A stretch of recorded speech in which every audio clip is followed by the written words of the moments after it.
व बोकडाला, त्या बोकडाला वर होता का?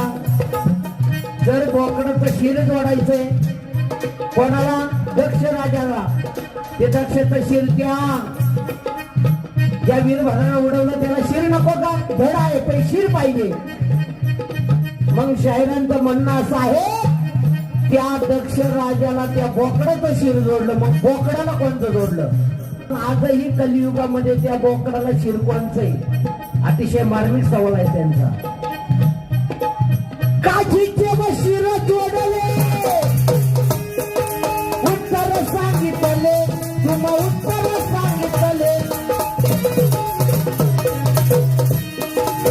काजी होता, काजी काजी, त्याला काय होती? दाढी होती, दाढी. आणि त्या काजीचं शिर त्या बोकडाला जोडले, म्हणून आजही बोकडाला काय